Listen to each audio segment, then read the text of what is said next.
Calvin, Oh, go ahead. Sorry. start us out. Last week, 500 yards against Tulsa, and yet I think there could be a point made that you guys played pretty well. Would you kind of, in your eyes, what you saw, how the team played at Tulsa?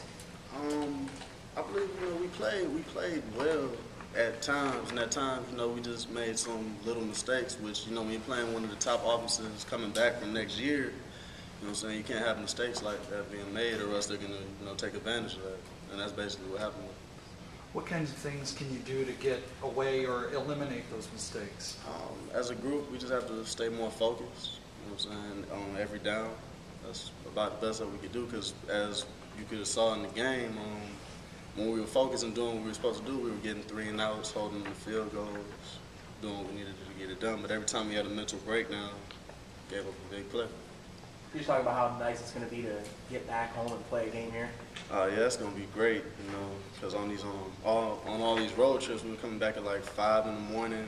It's going to feel real good to be able to just come out here and play for our fans, and enjoy it, and show them that we are actually a really good team. The 0-2 record might just be a little misleading because of the fact of the 2 teams that we played. Were you surprised at all when you saw the Marshall game against West Virginia and kind of saw how that played out? Yeah.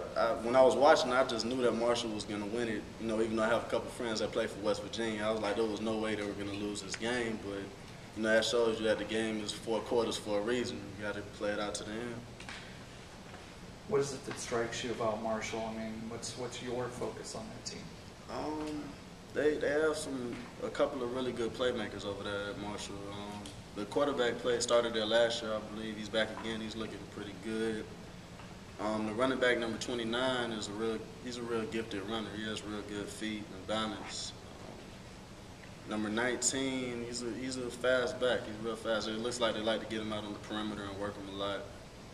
They got a talented receiver. I believe was he a freshman All-American last year? I don't necessarily remember, but he's a very talented receiver himself. And they have a really, really big tight end that's kind of built like a tackle. Yeah. But he's a really good player, too. They played 2 really big opponents. Do you feel maybe they not necessarily over or underestimate you guys, maybe overlook this game a little bit coming in here?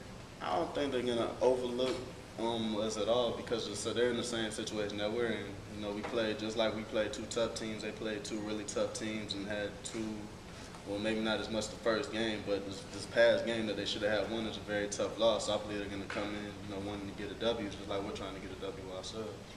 Kelvin, you guys have Michigan next week. Is it tough to not overlook this game, knowing that you get to go play on national TV in the Big House? And I'm not even thinking about Michigan right now. Definitely just trying to get a W out here on Saturday. Cal, was there any extra motivation since your last name is Marshall this week? I knew somebody was going to ask me that.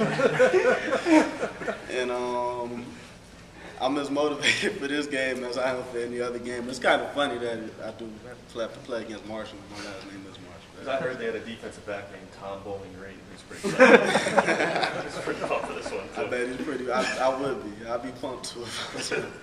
How much have you heard from your teammates about your last name being Marshall? You know what? Not until today, and they found out I had to do this, I hadn't heard anything about it.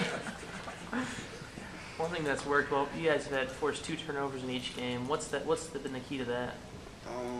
Just hard work. In practice, we preach getting the ball back, forcing turnovers, getting to the ball. And when everyone's getting to the ball, you're bound to make good things happen. Now that, to a degree, it kind of backfired in Troy, though, with the tackling. It's kind of a balance you have to seek there, isn't it? Mm-hmm. What can you do to seek that balance? I guess it just goes all back to the fundamentals. Everybody, it's a team effort. Everybody can't make every play all the time. Everybody still has to do the job. So everybody can't strip at the same time, because then as you can see, nobody's tackling. So we went back and we worked on that, and it's just we have to do a better job of tackling first, then stripping the ball later. Anything else? All right, thanks.